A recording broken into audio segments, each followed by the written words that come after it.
Hello everyone. In this video, we will walk through another sample problems in determining the maximum moment in beams. And this includes to determine the support reactions, draw the shear and moment diagram, and use the simplified method to find the beam maximum bending moment. So let's get started with our problem.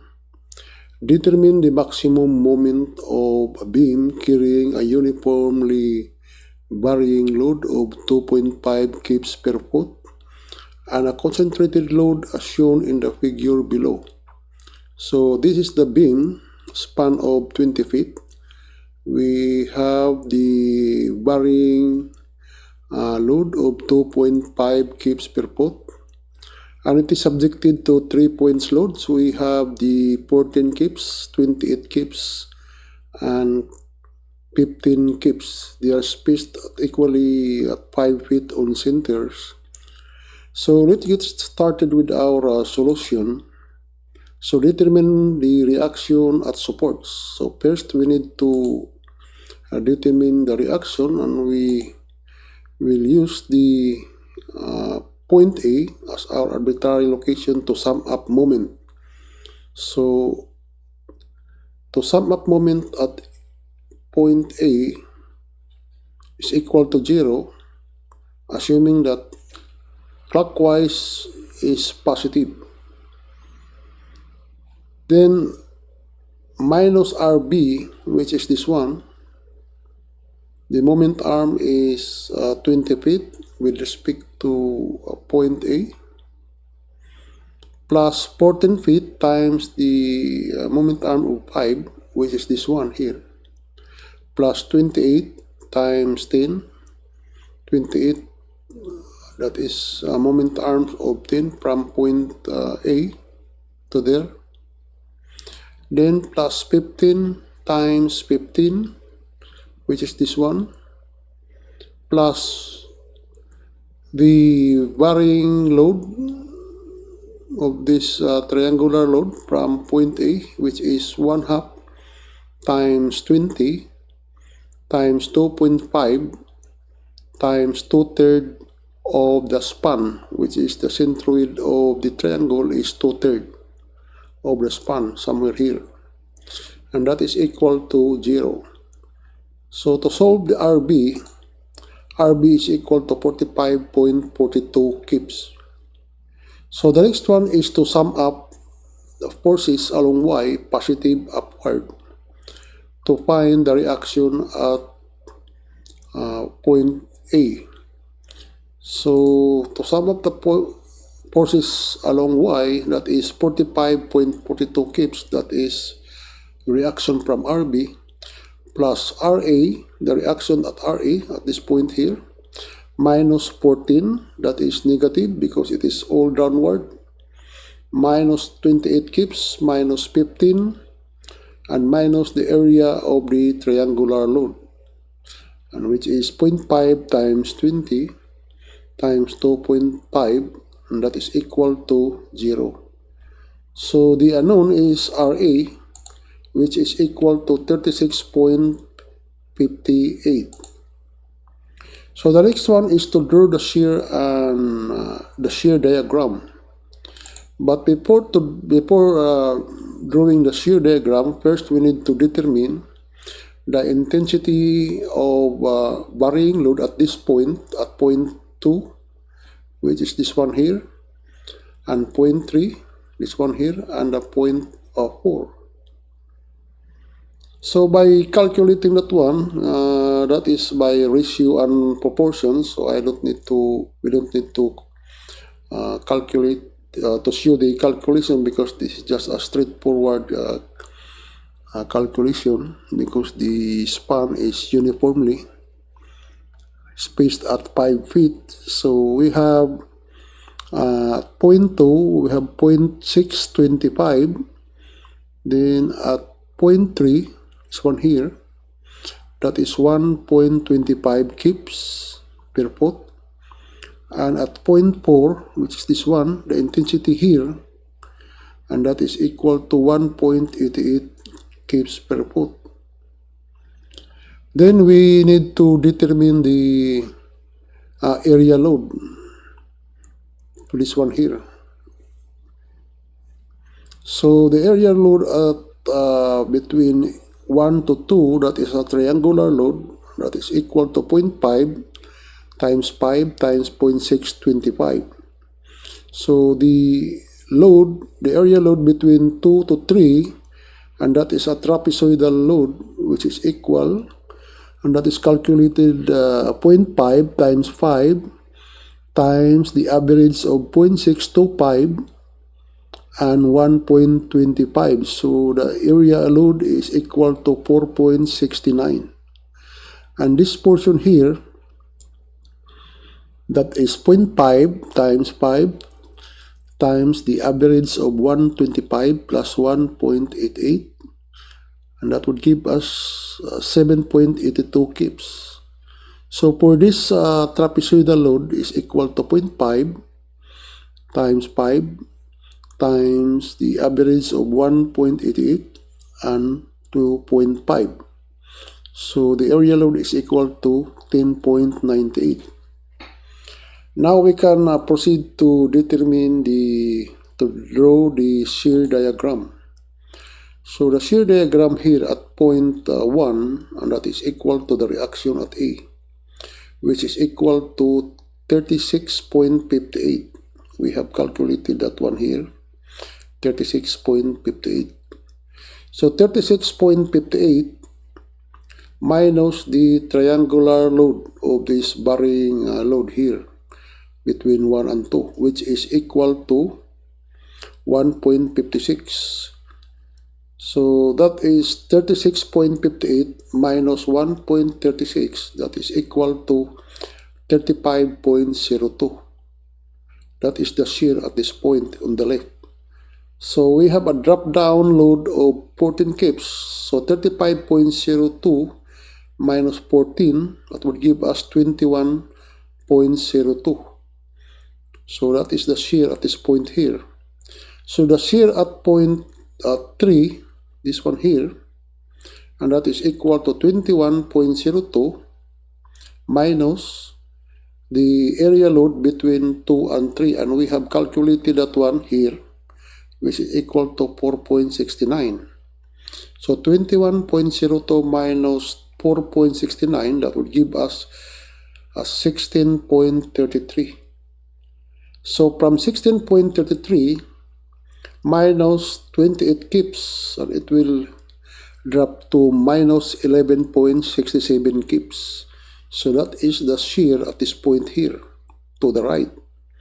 So from minus 11.67 minus the area load between 3 and 4, and that is the shear here, which is 19.52.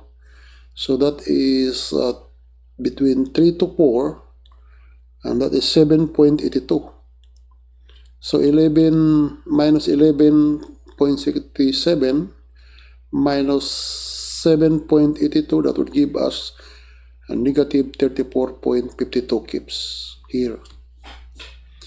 So from this point, you need to deduct this area load here in order to get the reaction from here, which is equal to minus 34.52 times the area load between 4 to 5, which is equal to 10.97, and that would give us to 45.42.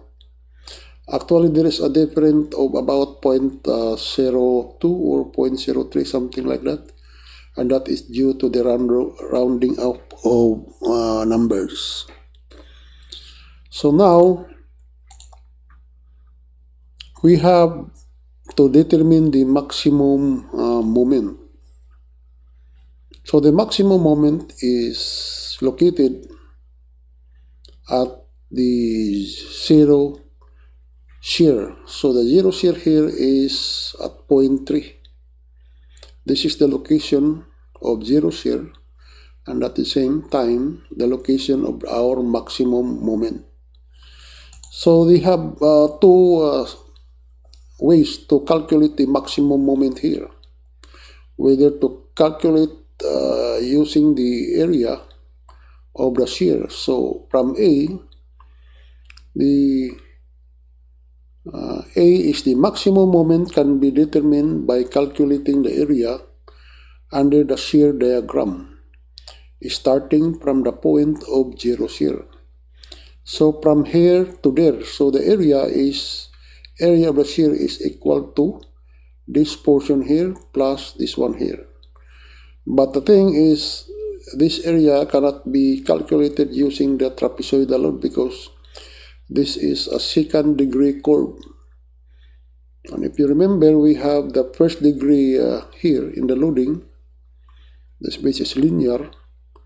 So here we have the second degree curve. So we need to integrate this portion here from 0 to 5 in order to get the accurate value of moment.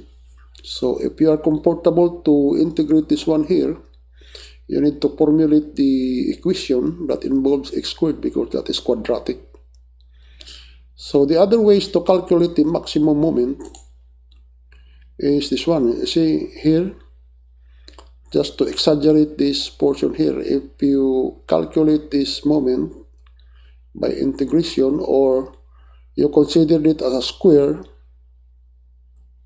then you have to deduct this portion here, the curve, second degree curve area.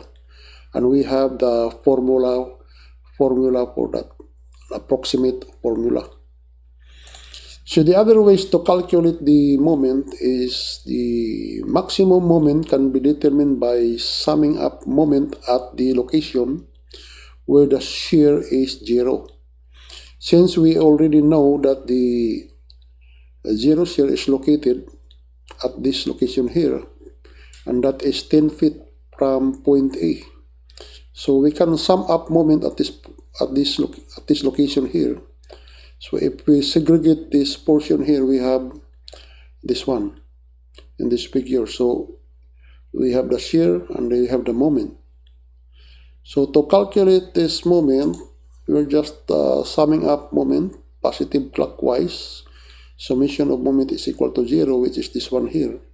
So the only forces that we need to consider is the reaction. We have 36.58 kips. So here, clockwise, according to our convention, that is negative m max, plus clockwise positive 36.58 times the moment arms of 10 feet from here to there, 10 feet, minus 14 kips times 5, and this is counterclockwise with respect at this point here. Clockwise, negative 14 times 5 from here to there, moment arm is 5. Then we need to consider this triangular load, which is 1/2 times 10 times the height of the load is 1.25 kips per foot times the moment arm. So the moment arm, the centroid of the triangle is 1/3 of the span. That is 10 feet over 3. So the moment is positive, is equal to 275, which means it is counterclockwise. So that is the moment, the maximum moment of the beam at this point here. So the moment here from here to there, that is since the shear is second degree, our moment is third degree curve. The difference of the value here, shear from here to there, is very small. That's why our moment here is almost linear. Then we have the parabolic curve from here to there until we reach to the point where the shear is 0.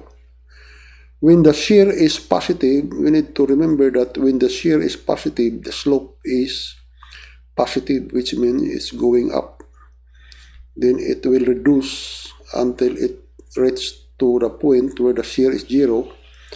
And at this point, what we call is a contraflexure, the slope is 0. Then it will start to go down, the slope sloping down when the shear is negative until it reaches to the point where moment is equal to 0. So basically that is the moment curve of our maximum moment at this point here.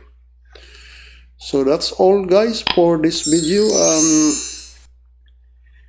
If you found this video is helpful, and please don't forget to like and subscribe. Thank you for watching. See you next time. Bye bye. God bless.